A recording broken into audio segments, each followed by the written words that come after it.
Cricket में 3 नए नियम आएंगे, क्रिकेट को और ज्यादा रोमांचक बनाएंगे। जी हां, आईसीसी ने 3 नए नियमों का ऐलान किया है जो कि जल्द लागू हो सकते हैं। और इंडिया इंग्लैंड मैच में ऐसा क्या हुआ था जिसको देखते हुए आईसीसी को यह फैसला करना पड़ा कि भाई रूल थोड़ा चेंज करते हैं।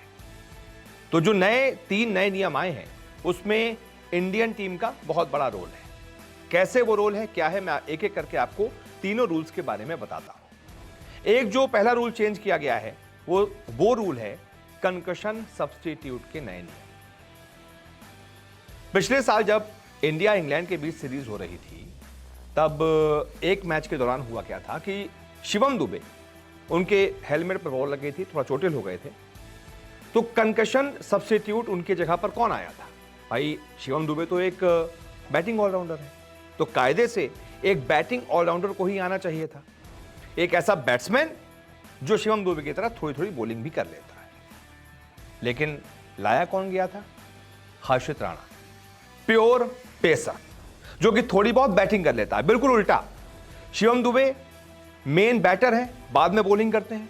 हर्षित राणा मेन बॉलर है, बाद में थोड़ी बहुत बैटिंग कर लेते हैं। बिल्कुल उलट कंकशन सब्स्टिट्यूट था ये। बहुत बवाल हुआ था इस पर, लेकिन तब तक इस बारे में कोई रूल था नहीं क्लियर। तो इस वजह से इंडिया को इसका फायदा मिल गया और टीम इंडिया ने वो मैच 15 रनों से जीत लिया। हर्षित राणा ने उस मैच में 3 विकेट लिए, यानी कि उनका कंकशन सब्स्टिट्यूट के तौर पर खेलना इंडिया को फायदा कर गया। इंडिया वो मैच जीत गई। इसी वजह से और ज्यादा दिक्कत हुई थी कि ये क्या है, टीम इंडिया ने बेईमानी की, ये वो। तो इस वजह से आईसीसी को ये रूल थोड़ा बदलना पड़ा है।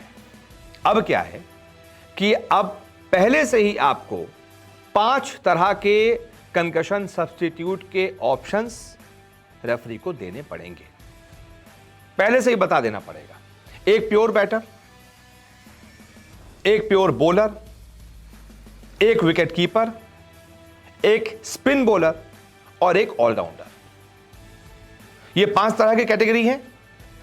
आपको कंकशन सब्स्टिट्यूट का नाम देना पड़ेगा कि हमारा कोई अगर बैटर, प्योर बैटर चोटिल होता है तो उसकी जगह पर इस मैच के लिए यह खिलाड़ी हमारा कंकशन सब्स्टिट्यूट रहेगा।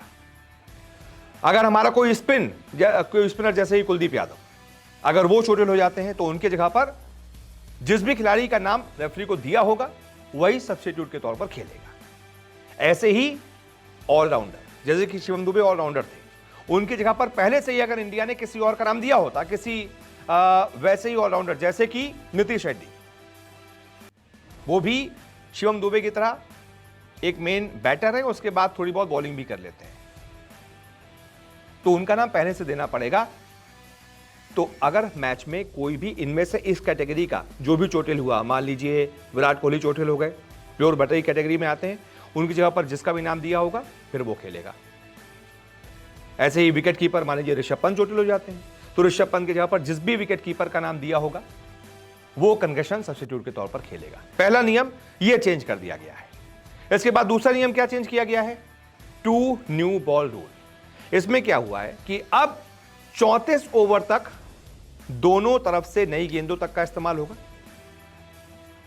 दोनों तरफ से नई गेंद सिर्फ 34 ओवर तक ही चलेंगी। उसके बाद क्या होगा? जो भी बॉलिंग टीम है उससे कहा जाएगा कि इन 2 में से कोई एक बॉल आप चूज कर लीजिए, फिर वो बॉल 50 ओवर तक चलेगी। उससे क्या होगा? यानी कि एक बॉल, नई बॉल पूरी 50 ओवर तक चलेगी, एक 34 ओवर तक चलेगी। तो जो 50 ओवर तक चलेगी वो बाद में रिवर्स स्विंग का भी उसको थोड़ा सा मौका मिलेगा।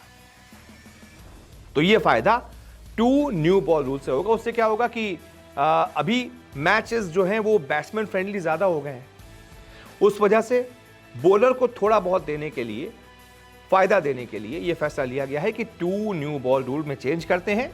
अब बस 2 नई बॉल सिर्फ 34 ओवर तक रहेंगी, उसके बाद एक पुरानी बॉल से ही आपको पूरा मैच खेलना पड़ेगा, ताकि 45 ओवर के आसपास थोड़ा सा बॉल रिवर्स स्विंग हो पाए और बॉलिंग टीम को थोड़ा बहुत उसका फायदा मिल पाए। अब इसके बाद जो तीसरा नया रूल है वो है बाउंड्री पर कैच को लेकर। पहले फील्डर क्या करते थे? बाउंड्री के अंदर से बॉल पकड़ी, उसको उछाला, फिर बाउंड्री के बाहर चले गए उछालते उछालते, फिर उसको उछाल दिया, बॉल बाउंड्री के अंदर ले आए और उसके बाद बाउंड्री के अंदर आकर कैच पकड़ लिया। अब फील्डर ऐसा नहीं कर पाएंगे। अब बाउंड्री के अंदर ही से ही आप उछाल रहे हैं तो ठीक है, बाउंड्री के बाहर जाकर आप बॉल को वापस से अंदर धकेल नहीं पाएंगे। जैसे कि T20 वर्ल्ड कप में सूर्या ने कैच लिया था, बाउंड्री के अंदर लिया था, बॉल को उछाल दिया था और उसके बाद बाउंड्री के बाहर चले गए थे, वो फ्लो उनको बाहर ले गया था, लेकिन बॉल बाउंड्री के अंदर ही थी, उन्होंने वापस से बाउंड्री के अंदर बॉल को आकर पकड़ लिया था। यही करना होगा। अब आप बाउंड्री के बाहर अगर एक बार चले गए और बाउंड्री के बाहर भी आपने बॉल को हवा में जबरदस्ती उछाला तो वो कैच नहीं माना जाएगा, फिर वो 6 दे दिया जाएगा। और साथ ही साथ इसी के साथ जो रिले कैच होता है वो भी चेंज किया गया है। 2 फील्डर हैं, एक फील्डर ने बॉल को उछाला, उसके बाद वो फ्लो के साथ बाउंड्री के अंदर चला गया, मतलब बाहर चला गया।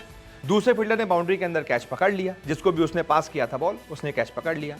लेकिन अब क्या करना पड़ेगा, जिसने भी पास किया था बॉल को, उस फील्डर को भी बाउंड्री के अंदर आ जाना पड़ेगा पास करने के बाद। और जिस वक्त कैच लिया है दूसरे फील्डर ने, दोनों को बाउंड्री के अंदर रहना पड़ेगा, मैदान में रहना पड़ेगा। ये नहीं है कि बॉल उछालते उछालते भाई साहब एक बाहर चले गए, एक ने अंदर पकड़ लिया, दोनों ताली बजा रहे हैं, बढ़िया विकेट मिल गया। कुछ नहीं, अब नहीं होगा, अब उसको छक्का दे दिया जाएगा। तो जिसने भी बॉल पास की है उसको भी तुरंत मैदान के अंदर आना पड़ेगा। ये 3 नए रूल आए, देखते हैं कितने दिलचस्प ये हैं और जब मैचेस होंगे उसमें फिर कैसे ये लागू होते हैं और इसका कितना फर्क पड़ता है। आप बताइए, आपको क्या लगता है, कितना फर्क पड़ेगा, कितना रोमांच आएगा? कमेंट करके बताइए। इस वीडियो को देखने के लिए बहुत बहुत शुक्रिया।